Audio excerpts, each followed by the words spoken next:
So good morning, good afternoon, good evening, and welcome to the class with Acala Aruna Raja, a class on observations of meditation. So this is a series of 4 classes, and our first class is on the class 1 is on ego, state of mind, attitude, and expectations during meditation. So it's based mainly on observations that Acala Aruna Raja has done during meditation. So welcome, Acala Aruna Raja. Hi, pleased to be there. So can you tell us a bit, Mr. Aruna Raja, can you tell us a bit about how it came about, the class on meditation? Yes, I started meditation on 2004 in Quebec City before Madrigal was even a thing. And I've been meditating since that time. And I went through a lot of different waves and states and met a lot of different people, saw different classes. And from that point of view, I had the chance to just think, philosophize, contemplate how there was very different types of meditators and what was making them tick, click, and what were their challenge or hindrance. So I'm not usually a teacher. Usually I'm more like a debunker, or I help people unblock where they're blocked, so they come to me more under the veil of confidence, so they can ask some questions and I can guide them through some specific challenges. And from that, I try to make a philosophy to help people and see where they're at during their process in meditation. So because of that, I made some generalization from what I've just could observe from people process and what they could gain, what they could learn, and how to avoid the traps that the ego lay for us. And while they are not everyone will go through that same path, you can usually see that where they are going to, they will encounter some of them. And I built this as a little reminder, so people, they can go through their process and see, oh, maybe it's that, or have a different point of view or attitude, so they can process further. Or if they don't process, they go faster, they can go more confidently or with less stress. Thank you, dear. It's very interesting. So are you ready to begin? Yes, I will begin. So I want to say hi to everyone who will be listening to this recording later, because I also like to listen to classes after they've been recorded. So hi everyone. So good to all of you to be there. Thank you, dear. And I understand that you will have also material during the class? Yes, I put together a little PowerPoint so people don't have to take notes, or if you're listening while you're on your commute, you can come back later and look at different points. So this also will be available through the Shakti staff. Will put it together online. Yes, we will put it in a chat or under the video in the YouTube when we upload it. Thank you, Acala Aruna Raja. Thank you for that. So without further ado, I will let you begin. Yes, so I will share my screen. There you go. Here. So I decided to call this class Ego Sleight of Mind. It's a little wordplay concerning the fact that the ego is our main tool to experience reality. But on the other end, it has a lot of little trap or mirror or a perception flaws that we should be aware of, so we can be better during our process or interacting with each other. So that's why I decided to call this class Ego Sleight of Mind. And I decided to divide this class on 4 different topics. And the first one today will be concerning attitude, resistance, and expectations. Our second class will talk about perception and limit of perception. Our third class is how to find and maintain a support group, what to seek concerning person to support us in our process, and how to find them and what to look for and what to avoid. And our fourth class will be about revelations, the cycle of depression revelation, what we go through during our process, when we plateau or when we process further, how we're going to feel and how to confidently manage each of these different state of mind or state of beings. So as for today, attitude, resistance, and expectation. First of all, I put a little slide concerning here who will benefit most from this series of courses, because there is what usually happens is that you will meet meditators for different levels during events, classes, and what usually happens is that people who are advanced can give some hints to new people, but since sometimes they are so far advanced, the new person won't understand what the more advanced person is explaining, because they haven't gone through that experience, and because of that they cannot relate. And so I want just to tell who will benefit most from this series of course, and what I consider to be people who are meditator with experience. Meditator with experience, they go through, they will first of all build up their practice until they are able to meditate regularly every day. So they will meditate daily. And in my case, it took me about 3-4 months before I was able to meditate daily. Before that, I was inconsistent. But I see that people, it takes some time. So if you're just starting up, just don't worry, you will get there to this place, and it's okay. No people start to meditate and they meditate daily. It's super rare. After that, after they've gone through a practice of meditating regularly, daily, they will meet a plateau, and then they will start to just drop off. They will give up, or they will just take a break, which is good. And then they will find a pace that's more consistent with what they really want. Me, I consider that 2-3 times a week integration is more than enough. And for mantra, well, if you're charging some process, you should have a daily practice. That's okay.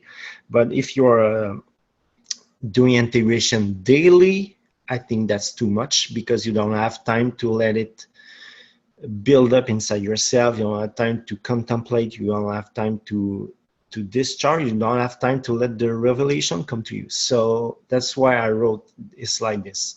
People that do integration every day, it's a lot, I consider. So, and if you haven't gone through this process where you build your practice, you practice daily, then you met some resistance, and then you had to make the conscious choice that you want to go through your meditation, everything in this course will still relate to you, but you will meet it as you go along. You say, oh, I kind of remind that this dude was talking about something like that. So yeah, okay, I see why he said that. So that's why I'm presenting you.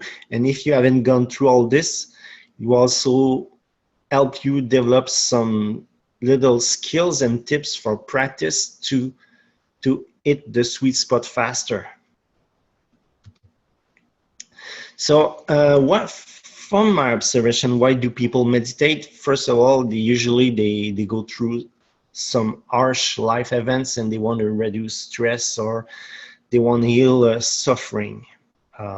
Some of them, as in my case, they want to produce a specific results. So in my background, I started in 2004 because Ma at this point in time was making a course how to heal faster, punch stronger, and be quicker on your reflexes for martial arts. So that's how I started. I was totally ego trapped into want more power, and after a year of practice, then I wanted to meditate to create more harmony.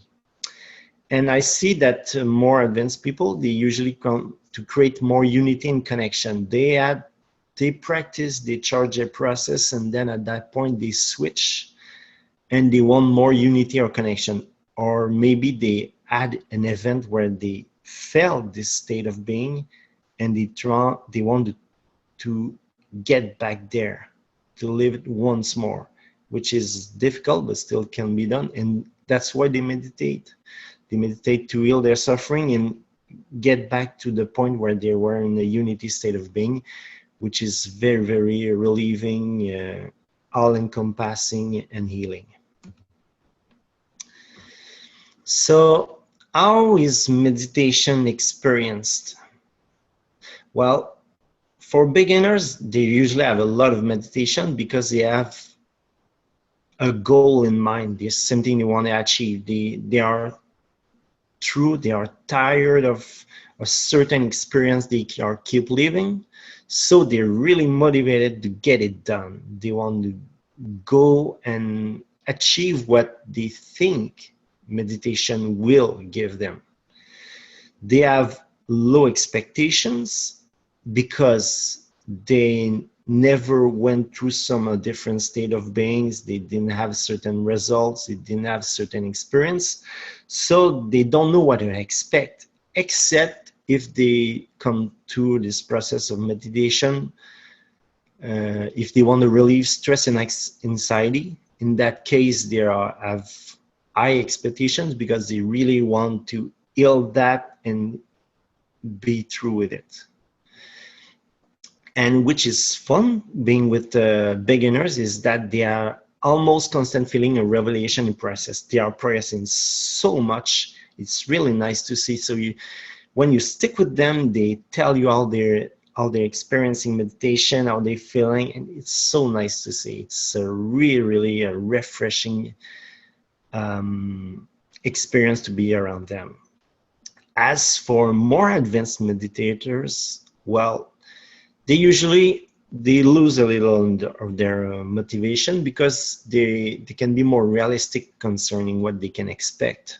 So they're not that knife on their teeth, ready to just kill it. No, they know that it takes motivation, but they don't want to destroy their life to get to that point. Or they know that their practice just need to be regular and not their life doesn't depend on it.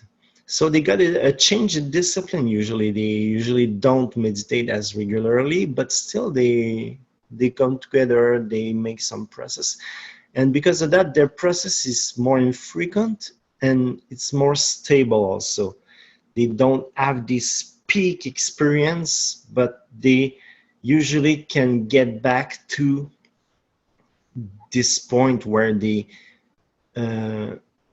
have the recurrent return to a stable and harmonious experience. And that's really different. When you stick with them, they don't have much to say, except they can help new people. But if they ask for their experience, it takes longer for them to reach a revelation. And so what are the attitude resistant expectation from what are those for people coming into meditation? So I define attitude as the mindset before you start your meditation and what you expect from it. So how you are going in. The resistance is the behaviors and mindset that's holding you back from your meditation. And expectations is what you intend to produce as a benefit short-term and long-term from your session and after. Attitude. You see that attitude is how you are going into your practice. So when you talk with different levels of meditators, beginners, they have an attitude of discovery. They don't know what to expect. They don't know what's going to happen. So, and also, since they didn't experience states of being, they don't know that they want to get back to this point. So they are really in a state of discovery. And that's how we should approach this. Because when we are meditating, let's not try to meditate to get back to a point that we lived earlier. Every session, its practice is the same. So not although mantras produce state of being that correlate one together. So if you're doing like the peaceful soul, it produces a result, but it's not the same every time that you do it. So we should keep that in mind as an attitude when you're meditating. Let's start not by being clear what we are going to expect, but what are we going to discover through this session? What's happening here? What is peaceful soul? What does it represent? Or compassion, what is compassion? What is it? If I do this mantra, how am I going to feel? What am I feeling right now? Not, oh, I'm doing compassion, I will feel that. Well, and if you don't, what's going to happen? You're going to be depressed or angry or no. Go in a state of compassion, asking what is it? What is this session going to bring? What is the soul is going to teach me through this session this time? Because we don't know what mantra will produce a state of being or when. So when you're new, almost every session will bring you a benefit on the spot. It's once you started to practice and you do like 3-4 mantras, oh, you feel it, it's there, you know how to feel it. Or even through the initiation of it, you just do one mantra, oh, it's so nice, I really love this feeling, it was very, very cool. Yes, but when you've done it like 108 times, does it still produce a state of being right now? Maybe not. So there's no guarantee in meditation. The attitude should be of discovery. You should practice for the fun and the discipline of it, and the result will show itself, but you do not know when and how it will.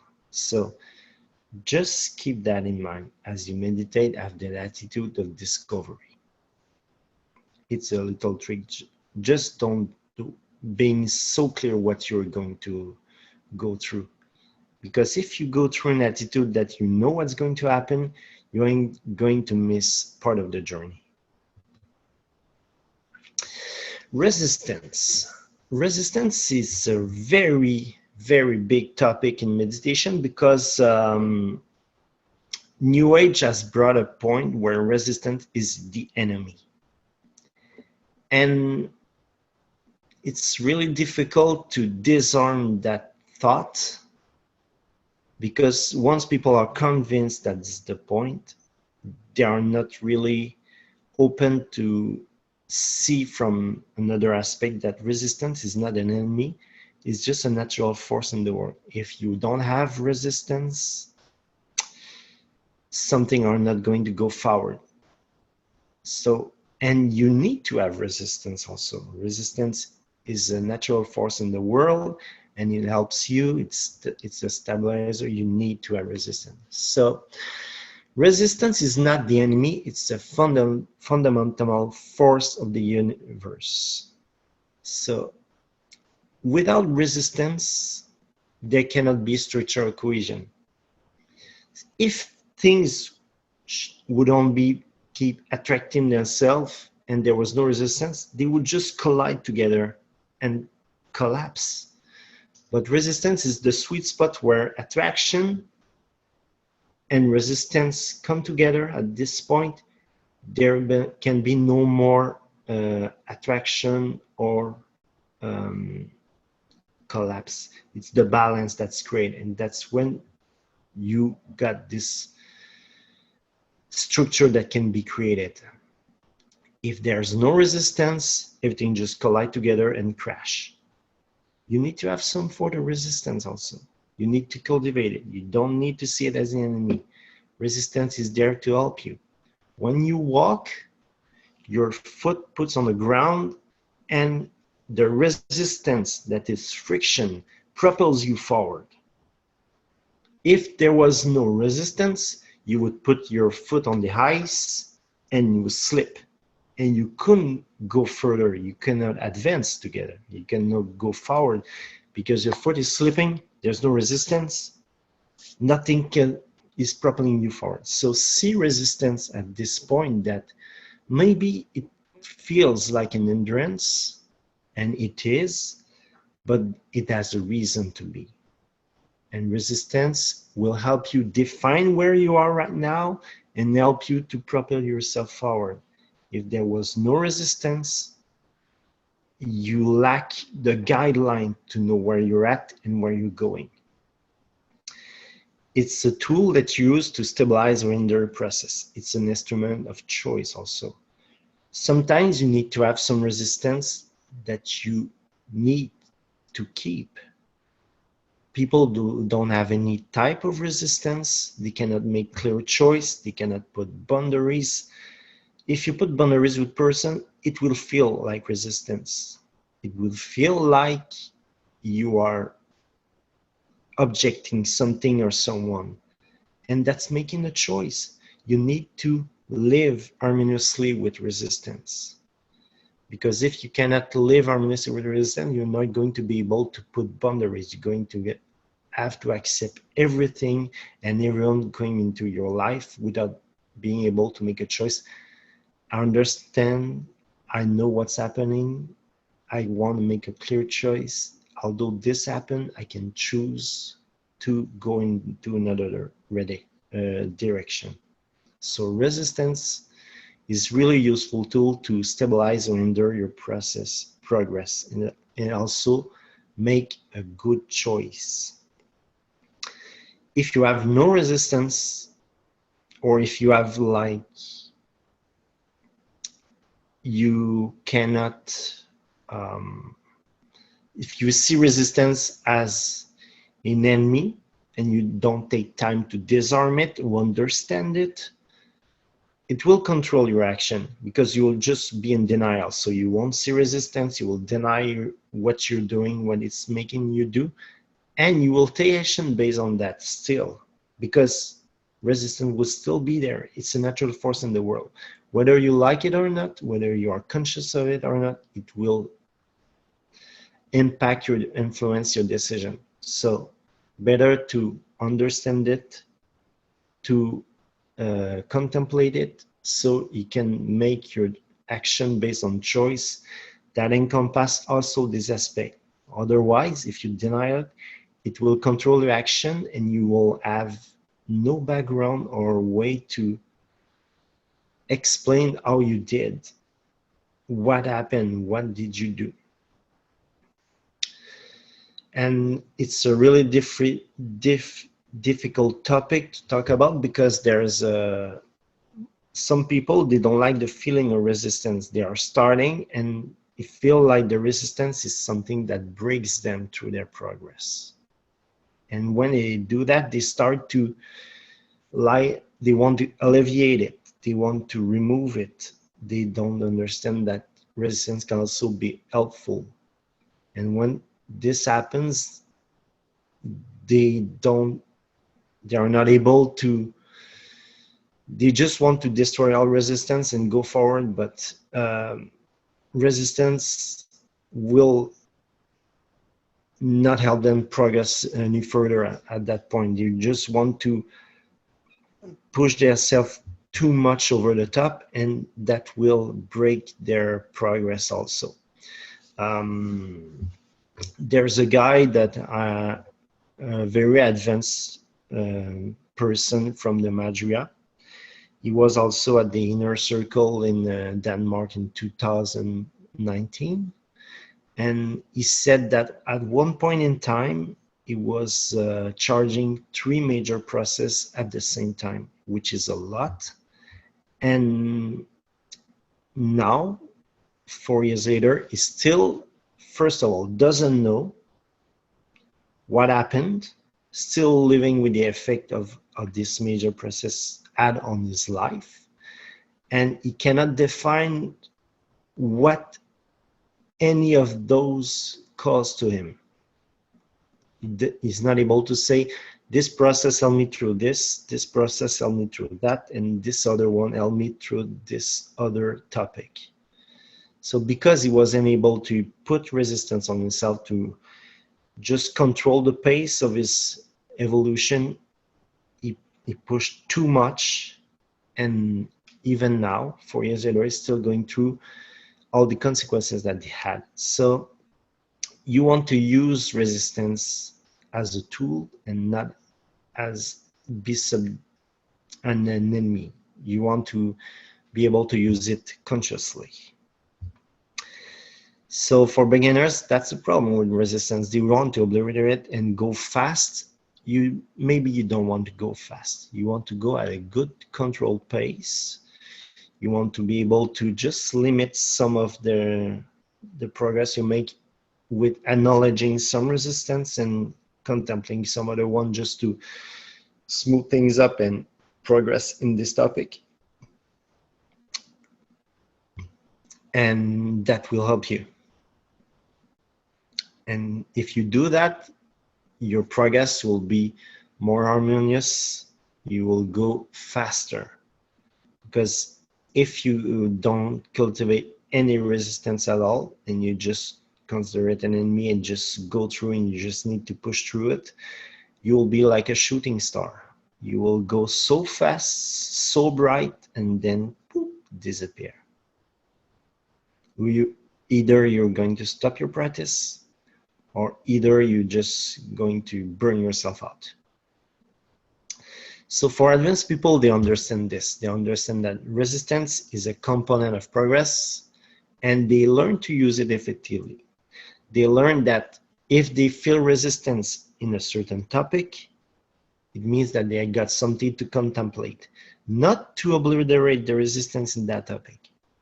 They just want to contemplate the resistance, and it helps them define what is their identity on that topic in that current incarnation.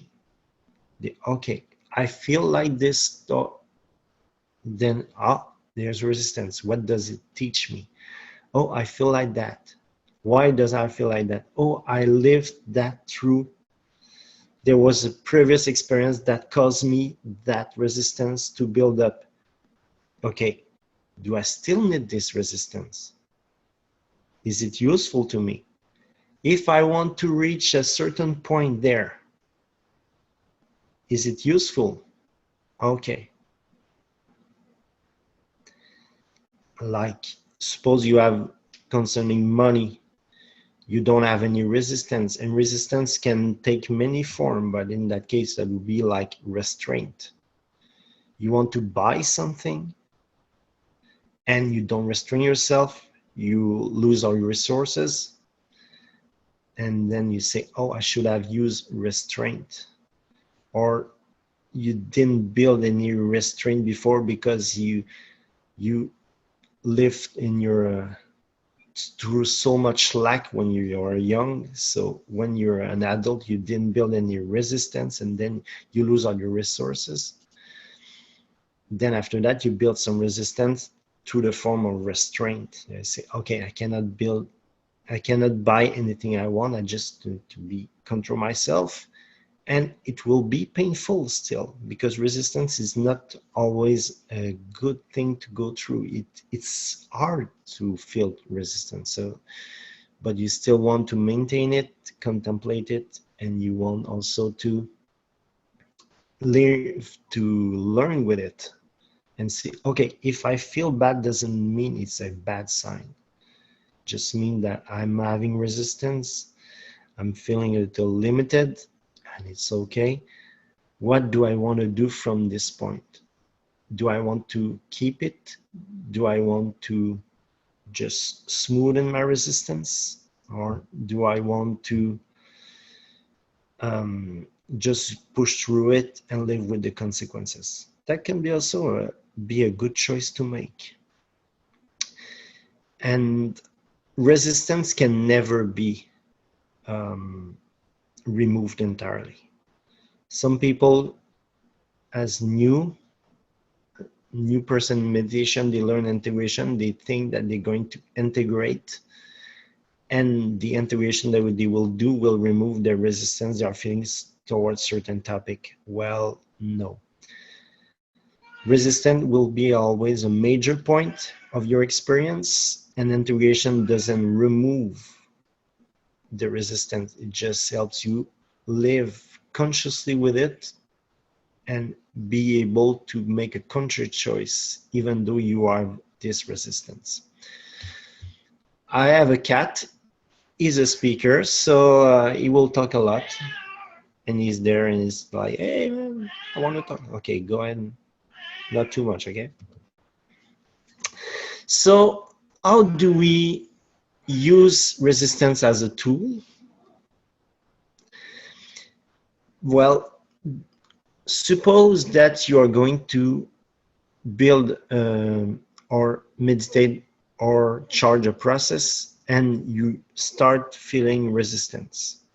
Well, before you start or as you're charging your process, take some time just to understand and observe the resistance generated by the topic. Just explore it. Doesn't mean dissolve it, doesn't mean that it will impact you negatively. Just observe, acknowledge it. Because you acknowledge it doesn't mean that it will affect you. It's already there, it's already affecting you. Because you acknowledge it, it will not cause more influence of this resistance to you. No, that's a nonsense. That's not how it works. Because you acknowledge something doesn't mean it has more impact on you than it does. You observe it so you can go through your practice with that resistance and understand what it means. Where does it come from? What does it learn about you? And also how it impacts some of your choice. Resistance causes some bias, so acknowledge it so you can make a conscious decision. But don't observe and contemplate resistance to dissolve it. Just explore what it means.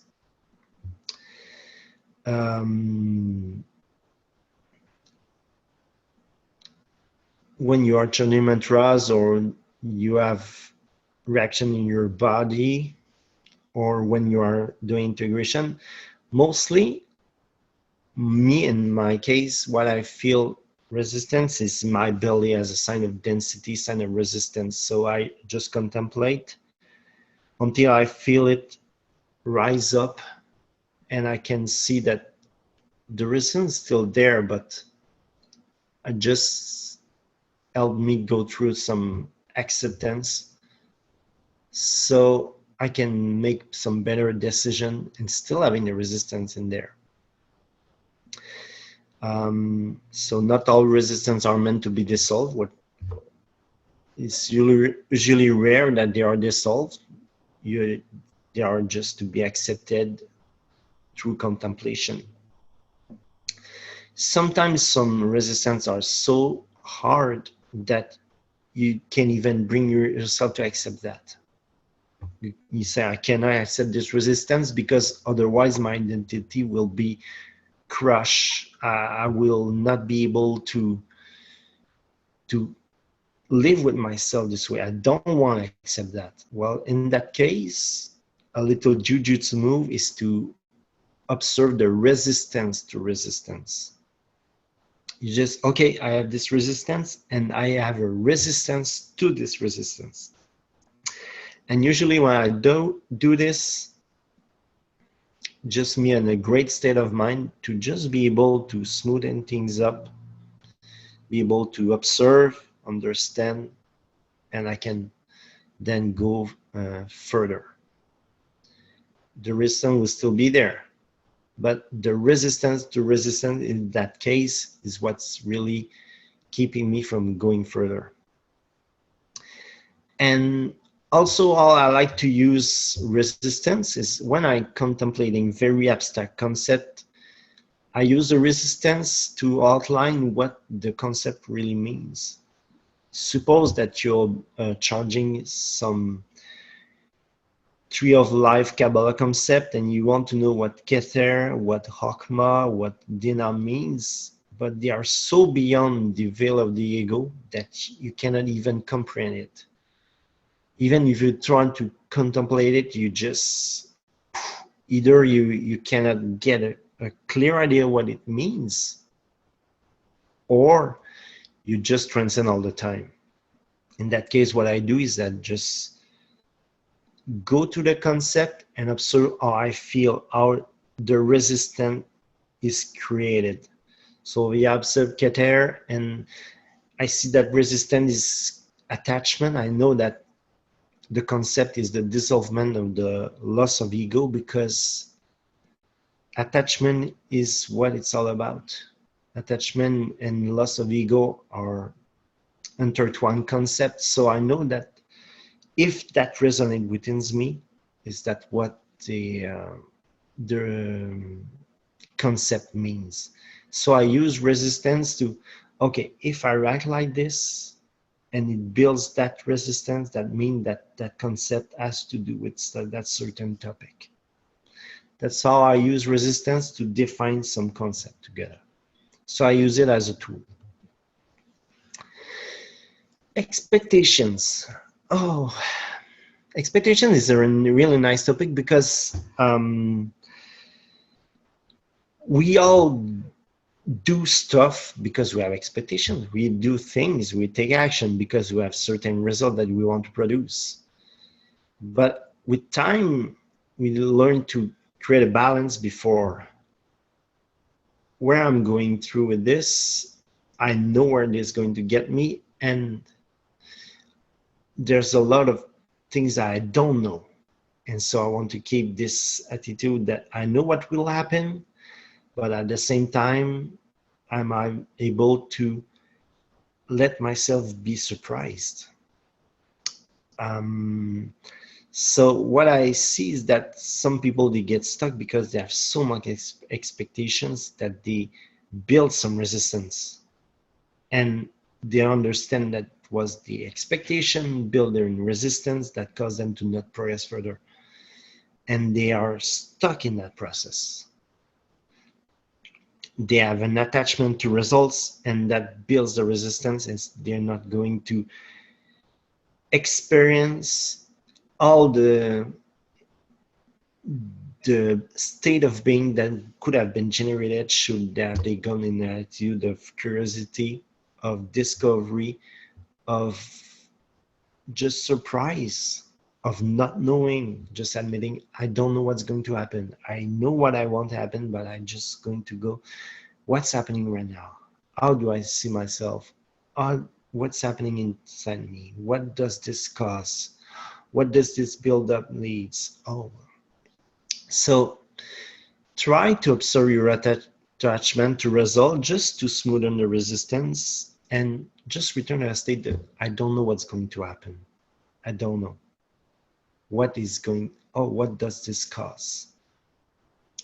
And it's usually flagrant when people, they go through an interrogation, they go through a process because they have been suffering from a certain topic, and they want to be, they are done, they want to be through with it, but they understand that probably the integration will just let them work consciously through this experience and not dissolve it, so they won't feel it ever again.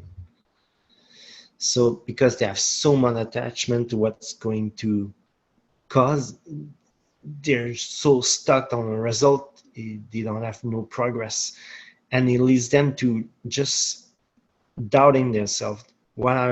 Asking what I'm doing wrong, what is I'm not understanding right now. Well, the first thing you have to do is just observe your attachment. Just consider that maybe you didn't do anything wrong. Maybe that what just was meant to happen.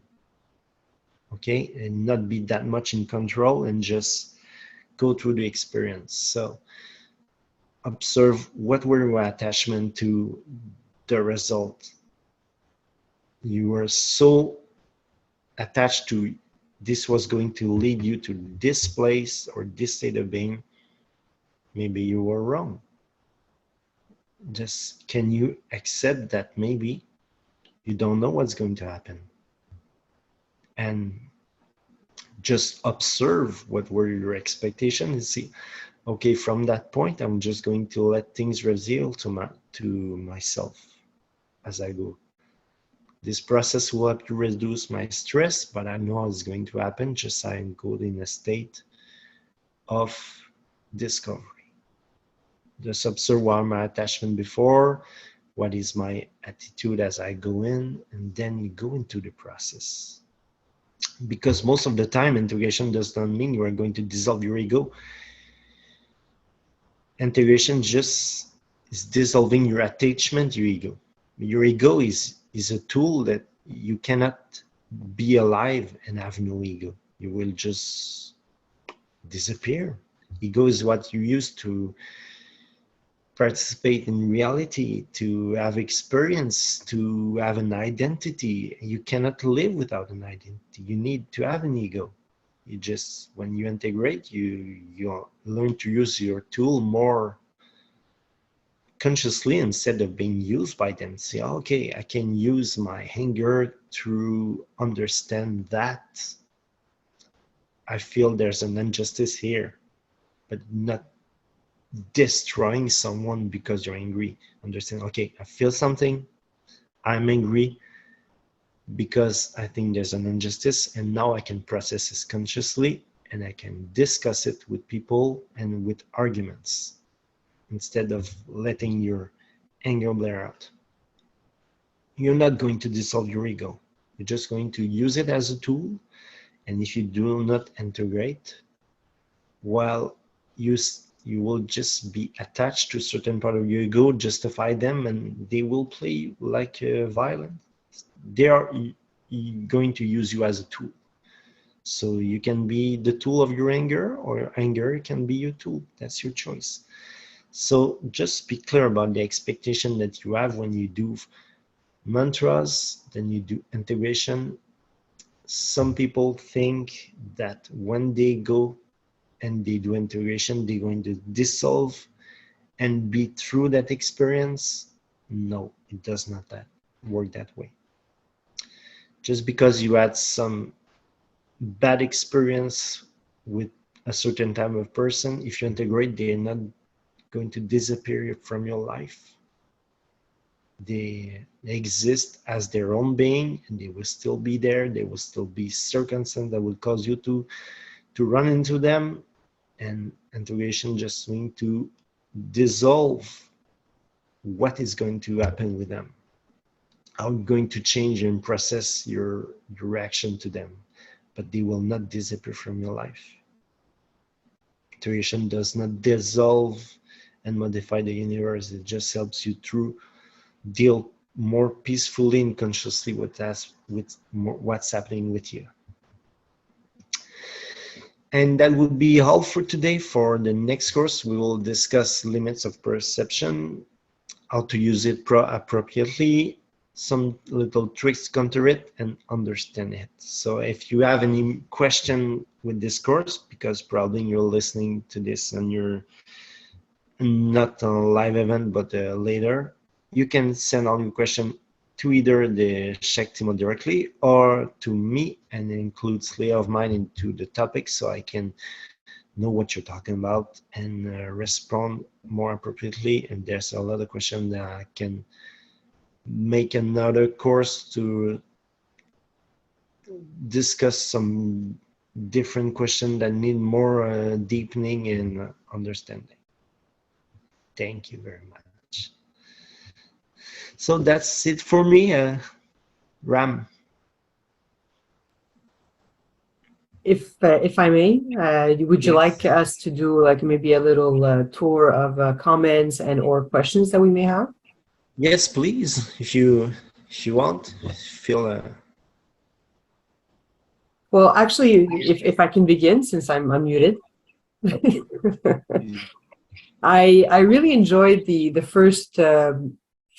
first part of the class where you were talking about, in general, it's an attitude of discovery. I did not realize that when you start, you do have this attitude of discovery, of curiosity, and because we're kind of like a bit of it, there's an innocence to when you start to something. So I guess it's like in everything, when you start a new job, or when you start like a new book or whatever, you have this, but once you go into practice very regularly, there is this state of over certainty that I realize that we have, you know. I know where this is going, or and so it's not basically what you're saying is balance is the key. It's always balance. So just come back to yourself and go into that same attitude that you went into in the beginning. That's I really enjoyed that. And the fact that the resistance is a guideline, I never looked at it that way. For the fact of being the resistance and observe your resistance to the resistance, I never looked at it that way. It's a nice perception. And the other one is when you spoke of expectations, and you kind of confirmed that the ego is a tool and not something that we want to dissolve. It's there for a reason. And then you said, and that stroked something in me, be the tool. You either can be the tool of your anger, or you let your anger be the tool. And so there's that other balance, because it's at two different opposites. If you let your anger be your tool, or you be the tool of the anger, is something completely opposite. Yeah. I enjoyed this. Thank you. Yeah, because you see people doing some integration on anger during years, and they still they're discouraged. They think they didn't make any progress at all, but it wasn't, and nobody said to them that it wasn't the purpose. The purpose wasn't for your anger to disappear. Integration would never do that. It would just help you live more peacefully with it. That's it. But at the start, the expectation was wrong, and that was causing you to more suffering, because you were expecting that at some point you will never be angry again. But exactly. Yeah, exactly. Thank you for that. Thank you. Ladies, Thank you. did you have any questions or comments? I was appreciating the connection you made between the expectation, real or fantasized, but then there's the disappointment when that expectation doesn't happen, and that's the seed of anger. But with what you've defined, or what you offered, it shows us how to use that resistance as a feedback loop to help us see the expectation, see the disappointment, and as Ron pointed out, return to that level of discovery. instead of expectation. So it's an adventure, not an adversity. So Yes. I really appreciate how you showed that very clearly. Thank you. And if I may, this resistance will come back again and again and again, and probably maybe it won't ever come back. You will always have expectations. So at the start of each process, take a slight minute. Once you feel it coming in, take a minute just to contemplate it. Okay, this is what I'm expecting from this process today, and just contemplate it. A minute will help you just start your process on a different state of mind. But it will always be there. It's a human part of the experience, and it will always come back. Well, like the ego, it's not going to go away. Yes. I really like this speech on resistance. It's good for me to hear this because I have this once in a while feeling of being too negative when I feel resistance. But I got more clever in the last couple of years in this direction that I should actually pay attention to this. So really good hearing it again from you. It was a good teaching. And then also I use emotional integration with young people, which are in trouble on various cases. And I actually say this to them also, that they should also realize this ego is there, like we cannot live without it. So there's both this compassion, even if you do integration, then have compassion, realize it's there. It's like a friend you cannot live without.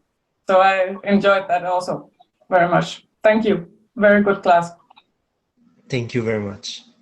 Yeah, very good class. Thank you. Looking forward to the next one. Thank you. Yes, thank you very much. So as you said, the next class will be the limits of perception, how to use them appropriately, tricks to counter and to understand the limits. And so the class will be on November 5th at 10 a.m. And I just like to remind the people that will be watching maybe later on that we will have a time change. Basically, we're going backwards for 1 hour in Canada. And I think in Europe, as you said, Suki or Kalanyana, you will be changing times before Canada and the US, if I'm not mistaken. Yes, and it's actually no worry because in the event on Facebook, there'll be a correction of this. So it will actually show for us, but it's good to be aware of. Excellent. Yes, thank you very much. Thank you. So if there's no more comments, thank you very much, Acala. Sorry, I always say Acala. Aruna Raja. Thank you. And looking forward to the next class. It will be fun. It will be fun. Yes. Looking forward to it. Bye-bye. Thank you.